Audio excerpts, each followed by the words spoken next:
let's be honest here, if you guys have a combination of people, stuff, or both to haul around, a minivan is really your best bet. Today I'm taking a look at one of the all-star players in this segment, the nicely refreshed 2015 Toyota Sienna.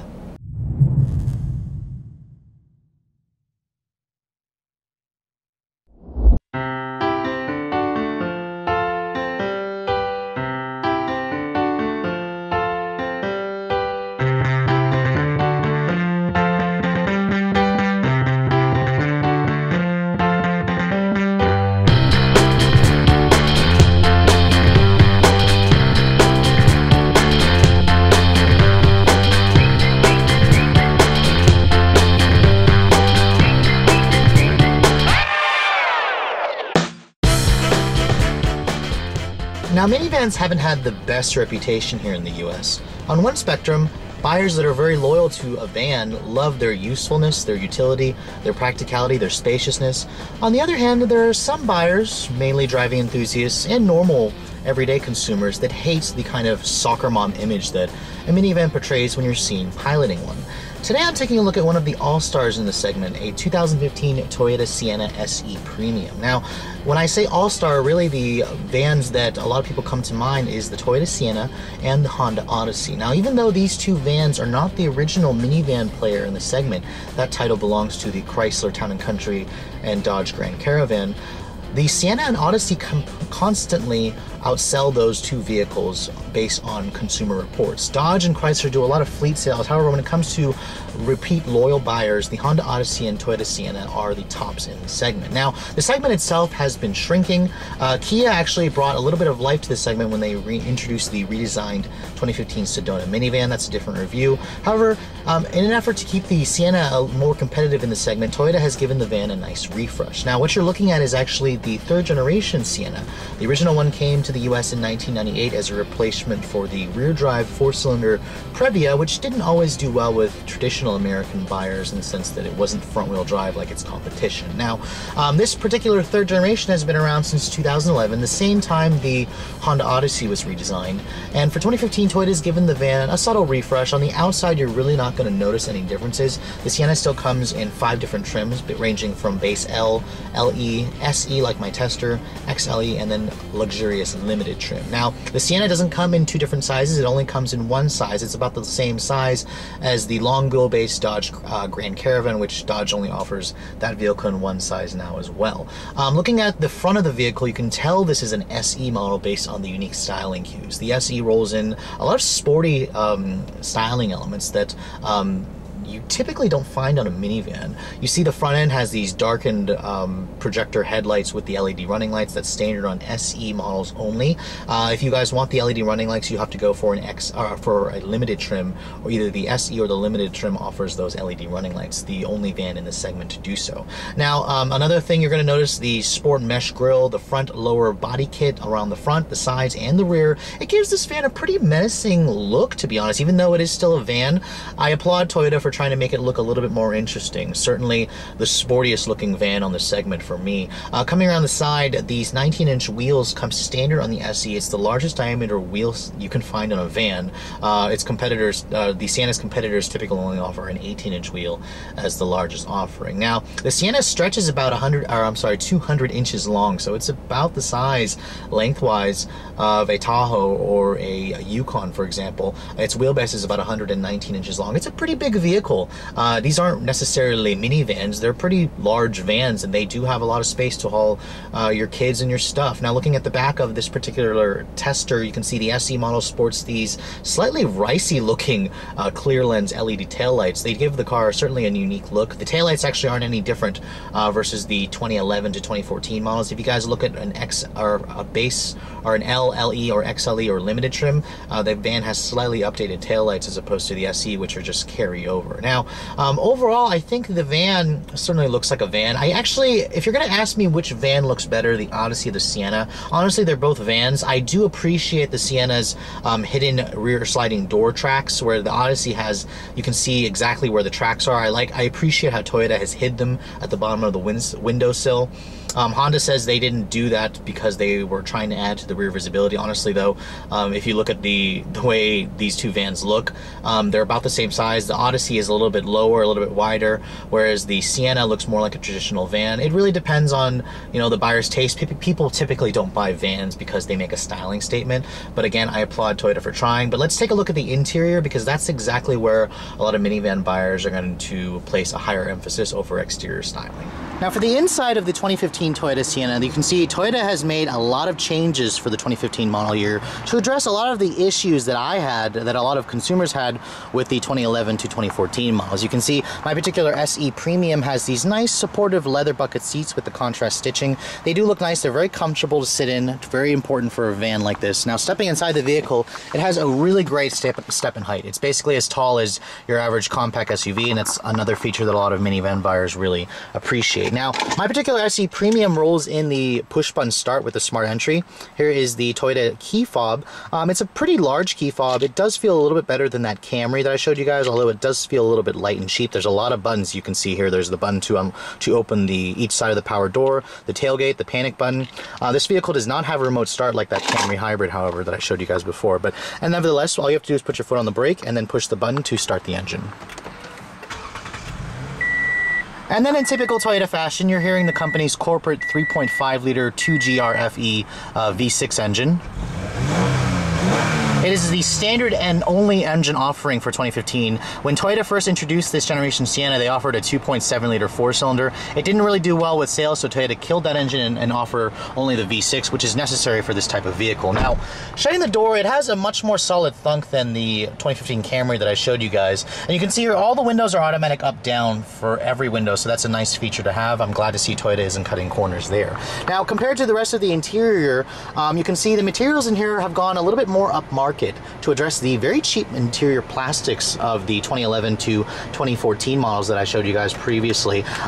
You can see here the instrument panel here, the dash has this nice leather stitching right here, which is soft touch. It's also leather stitching here over the secondary glove box. It's a very nice overall finish in the cabin. The plastics here are hard touch. I do notice some of the speaker grills here, they do seem a little bit misaligned, but that's a small little niggle there that I'm pointing out. The lower panels here are hard touch plastic, but Toyota is using a much nicer graining material versus the van, what they were originally putting in this van when it first came out. The door panels here are soft touch actually, with a nice graining material as well. More leather stitching right here where your elbows are going to rest. You have this rather faux looking carbon fiber silver painted plastic that seems a little much. I know this is the SE trim, but if you guys go for an XLE or Limited, you'll have the faux wood grain, which kind of tries to make it more like a Lexus. Now, overall, does this cabin fool you into thinking this is a Lexus? Could I basically put a Lexus badge here? I don't think I could. There are still elements in here that remind me of a Toyota. The infotainment system is all Toyota Entune. This is not the Lexus infotainment system that has a much more elaborate screen, a little bit more premium graphics. I do like the new gauges that Toyota put on the van. The SE gets its own specific set of sport trimmed gauges. That 4.2-inch LCD colored screen, the helper screen, is optional. If you guys go for the lower trims, you'll have just a 3.5-inch monochromatic screen. Now, looking at this center stack here, this is basically the latest in Toyota's infotainment system. This is their Entune infotainment system. It's a 7-inch display. It comes standard on the premium model. It rolls in the navigation function. Pushing the app button here, you can see here all your different sources here, your navigation, audio, phone, text to speak, their eco setting. You can do your setup, your traffic. This vehicle does have traffic that streams off of your phone. The driver easy speak is a nice little feature to have. When you turn that on, it basically will project my voice into the back seat area over there through the speakers, just so you don't have to speak loudly if you're trying to talk to somebody that's all the way in the third row. Looking through here, you can see you have weather, you have maintenance. Now, going to the navigation function, this is basically a very simple map display. This is not the same kind of, premium display you're going to find in Lexus. I mean, overall, it gets the job done. I'm pretty pleased with it. It works well. The touchscreen response is also pretty good. Going back to the home screen, this is basically your home screen. It's always going to show your audio and your navigation split like that. You can adjust that if you'd like to do something else. You can see here, in terms of your sources for audio, you have AM, FM, XM, USB, Bluetooth streaming audio, aux. There's still a CD player right here. You have your rear seat entertainment system. You can adjust the order of that as well. I mean, overall, the Intune system is pretty easy to use. I did appreciate the Camry's actual hard buttons as opposed to this touch-sensitive buttons, but I do like the fact that you do still have a knob here for your tuning and your volume, even though it's a little bit on the small side. Your map car is actually behind here. It lives right there, so you can update that from time to time. Now, every Sienna will come standard with tri-zone automatic climate control.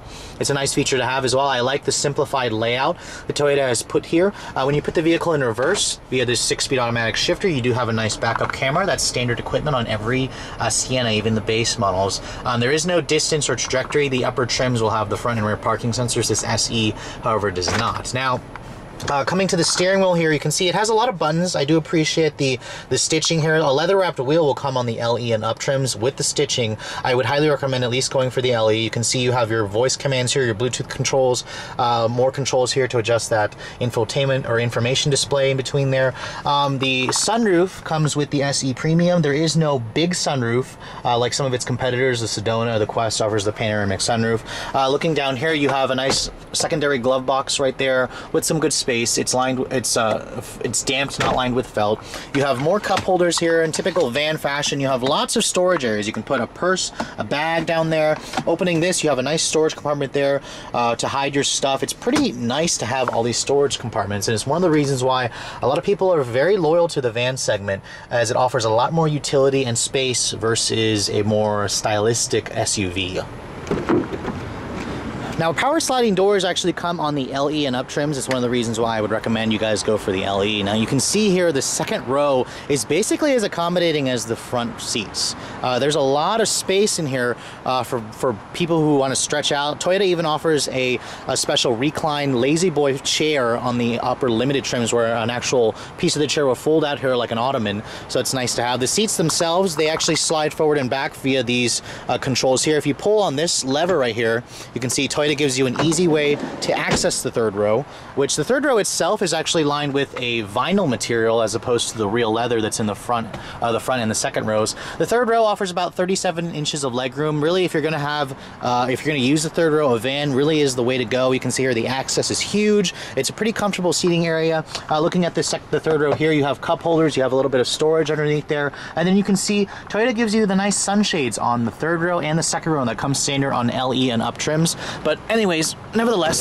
sliding this seat back here, you can see these seats themselves, they actually don't fold into the floor like Chrysler's stow and go system, so that's one advantage that the Chrysler vans still offer you. To slide the seat back, you pull on this handle here and push that back. Now, the SE actually comes standard with 8 passenger seating. I'll show you guys where you can store that middle third row here, but if you take it out, you still have the nice captain's chairs back here, and you can see getting back here, shutting this door right here with the power door, all you have to do is push that button. You can see rear seat passengers have their own set of climate controls, vents right here. My SE Premium rolls in this nice this nice rear seat entertainment system with this wide screen. You can basically split the monitor to give you where basically one person can play a video game, another person can watch a DVD, or vice versa. You can see here there's your RCA jacks here. There's an HDMI port in here to attach there. Opening this compartment here, there's some more cup holders. There's dual map pockets here. The seats themselves, like I said, are very comfortable, very supportive. They're basically just like the front seats if you guys are looking just for that space. And then you can see here you have your nice little set of second row shades to aid with some privacy. I mean, really, if you guys are looking for the ultimate road trip vehicle, you have to go with a van. A van really is the way to go if you guys are looking to carry lots of people and stuff in comfort. Now, looking at the cargo area, which a power tailgate is actually included on the SE trim and up, I would highly recommend the powered tailgate option. You can see here, this is another reason why you'd choose a minivan over an SUV. There's a lot of cargo space in here, even with the third row seat up. And one thing that's really nice about the van segment is all of them have the fold into the floor third row seat. That's something that the Honda Odyssey first pioneered back in 1995, and it's something that all the other van manufacturers have started to copy. Now, as you can see here, you're looking at just under 40 cubic feet of space. There's a lot of space back here if you guys are looking to haul stuff and have a lot of people in here. When you fold down these seats here, if you fold down the third row and you take out those second row, Toyota says there's 150 cubic feet of space in here. Now, that's about 50 more than would you get in a Chevrolet Suburban, for example. Now, the seats themselves, if you guys go for the higher limited trim, there is a power folding feature where you can just push a button here and the seat will fold into the floor. Of course, this SE does not have that. Now, to fold down the seat, you first want to fold down the headrest. You basically have to push on this button here. You want to do that for both sides. Toyota makes it pretty easy. It's even labeled here. Then you want to go to number 2. You want to pull on this to recline the seat back actually forward. That'll lower that down, and then you want to pull on this, which the whole process itself is pretty easy. The seat back mechanism is spring loaded to kind of help you with that. It's the same process with the other side here. Just pull on that, The seat will fold down and then pull on this, and then yank the seat back. It is spring-loaded to help assist you if you guys aren't very strong. You can see here there's a nice little area here that covers up the hole in the floor. So then you can see here the floor itself is nice and flat. And really this is the kind of vehicle you need if you plan to do a lot of hauling, going to Costco or going to IKEA. It's one of the reasons why you would choose a van. Again, those second row seats, they do slide forward. You can slide them forward in the position that I showed you guys to access the third row. But if you want to remove those seats, they are pretty heavy. They say that the second heaviest thing in a vehicle aside from the engine and transmission are the seats. So those of you who actually need to use or plan to fold down the seats constantly and use this to haul cargo, you may want to consider the Chrysler Town & Country and Dodge Caravan for their folding third row and second row seats.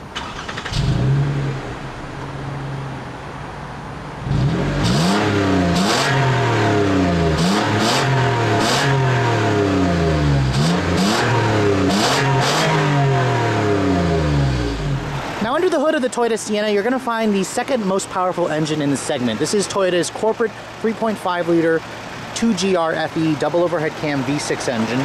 It doesn't have direct injection. You can hear it you don't hear it ticking away, but it does have the company's patented VVTi variable valve timing with intelligence. This engine's been in production for a while now. Toyota first put the 3.5 in the Sienna back in 2007. It hasn't really changed much. The output is still 266 horsepower and 245 pound-feet of torque, which makes it about 18 horsepower more than what you get in the Honda Odyssey. Now, a 6-speed automatic transmission is standard. It's the only transmission offering. This van only comes in either front-wheel drive or all-wheel drive. The Sienna is the only van in the segment to offer all-wheel drive. The Chrysler minivans do not offer that feature anymore. Now, with front-wheel drive like my Tester, the SE only comes in front-wheel drive. Your fuel economy is looking at about 18 in the city, 25 on the highway. On regular grade gas, of course, this particular one does weigh about 4,600 pounds. Let's get on the road and see how it all performs, shall we? So it's been a while since I've driven the modern version of Toyota's people hauler. I've driven the second generation Sienna a couple times. This current third generation, I haven't had much time to spend behind the wheel. So let's get out on the road and see how this 2015 SE model drives, shall we?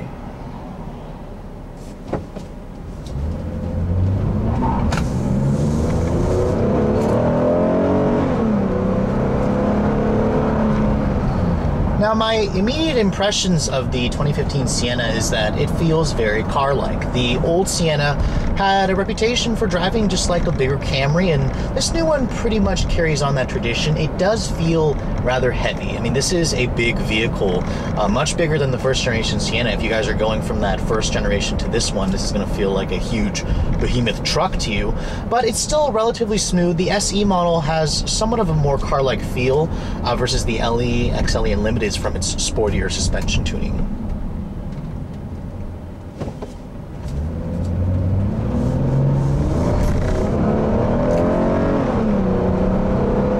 Now, in typical Toyota fashion, the 3.5 liter V6 is actually a nice pairing with this combination. I'm really glad Toyota basically got rid of the 2.7 liter 4-cylinder in this van, as that was just too lackluster and underpowered for a vehicle this heavy, especially when you're going to start loading it up with people and stuff. Now, the overall dynamics of this car are just easy. Other than the fact that it's huge, there's very good visibility in here, so you don't really necessarily have to worry about, if cars are in your blind spot or not. If you do, this car does have the blind spot monitoring as part of the premium package that my Tester has.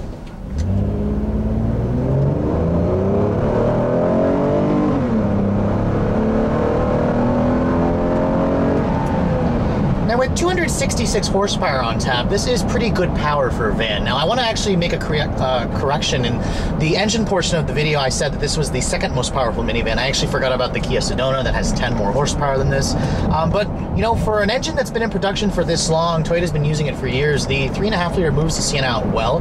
You can expect a 0 to 60 time of around 7.5 seconds, which is a smidge quicker than the Honda Odyssey. But you don't really buy a minivan to go drag racing in. You buy a van because it's comfortable, because it's spacious, because it's practical, and the Sienna certainly excels at that, even when you factor down the driving dynamics. Now, Toyota said that this SE model has a sportier suspension tuning, sportier steering, heavier steering, and you know, going around this back road here, this Sienna definitely feels very car-like. It does feel big, but it's nevertheless, it's not cumbersome to drive that like you might expect a Suburban to drive, which is pretty big, or a Tahoe, for example.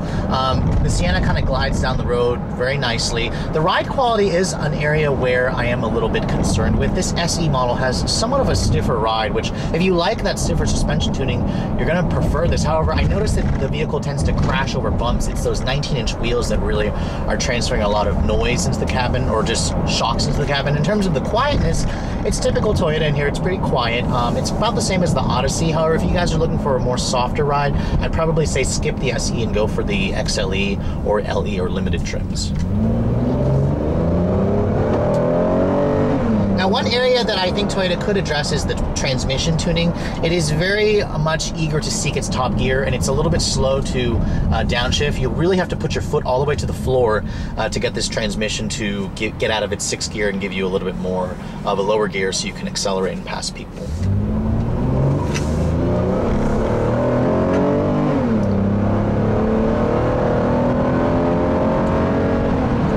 One thing that I do notice is that when you guys have a lead foot like me, this car does have a little bit of trouble putting the power down. The traction and stability control is very aggressive. So for those of you who live in climates that are a little bit slipperier, I probably recommend going for the all-wheel drive model. This is the only van on the market you can get all-wheel drive. And now, getting up at highway speeds at about 65 miles an hour, this is really where the Sienna or any minivan excels. The ride is actually very nice on smooth pavement. It's not as harsh as when you're going through these bumpy areas. And then, of course, the visibility in here. Huge side mirrors, huge commanding view of the road. You sit up higher like an SUV, but not too high. And then looking out of the back here, this car has really good visibility out of the back. It doesn't have like a sloping roof or a low roof like the Odyssey, for example, has. And overall, this is a very nice road trip car. I can see exactly why a lot of empty nesters may want to choose purchasing a minivan, just because when you have just 2 people in here and you have all that space in the back going on a long trip, this is a very, very nice vehicle to have. And now, one thing that the Sienna does have versus some of its competition, you can get this vehicle with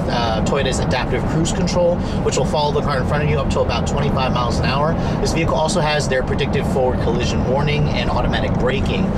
For those of you who aren't paying attention, this vehicle will hit the brakes for you if you guys go for the top trim XLE limited model. Now, one thing this car doesn't have is any active lane keep assist. It does just have the blind spot monitoring with the rear cross traffic alert, but only really this van and the Kia Sedona has those driver assistance features. Honda's a little bit behind in terms of that, but expect Toyota and Honda to retaliate soon with new versions of the Sienna and the Odyssey within the coming years. Right now, this is just a mid-cycle refresh, but nevertheless, the Sienna is still very competitive in a segment that seems to be dying, but it still has a lot of sales. I mean, Toyota moves about 120,000 of these every year. It's pretty much neck and neck with the Odyssey. Now, regarding the price, this is another area where minivan buyers have a choice. I mean, for about $29,000, you can get into a base Sienna L model. That's rightly in line with the Honda Odyssey and the Kia Sedona, which is a little bit more. For that money, you can also get a mid-size SUV. They're about the same price. The SUV will probably end up costing a little bit more once you add a 4-wheel drive option. But nonetheless, for about $30,000, you can get into a vehicle like this that has lots of room for all your family, your stuff, and then it's a great road trip car. Now, of course, my particular tester is the SE Premium model. It's about $4,500 more than the SE, which starts at about $34,000. The SE Premium starts at about $39,000. And there's really no other options to add. The SE Premium will roll in features like navigation, upgraded audio, upgraded touchscreen. You have the rear seat entertainment system. You have the push button start. You have the sunroof. For about $40,000, just under $41,000. That's what my tester is going for. It's a pretty good deal, considering the fact that I like how Toyota offers like the big rear seat entertainment system on this car. You don't have to go for the top of the line Touring Elite like you would on an Odyssey. So those of you who don't necessarily want all the features that the Odyssey gives you, this is a nice middle ground. That's one of the reasons why a lot of buyers will cross shop the Honda and the Toyota, because Toyota gives you a little bit more flexibility in choosing options that you may or may not want. Now, regarding the fuel economy, this is where the Toyota lags behind the Odyssey in terms of numbers. This car is rated at 18 in the city, 25 on the highway. It drops to 16.23 3, rather thirsty if you guys go for all-wheel drive.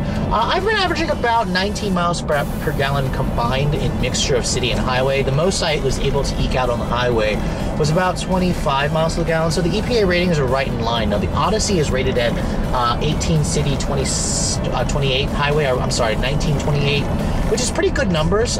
Most owners are getting right around the 25 mile per gallon rating on the highway, so the two vans are pretty similar.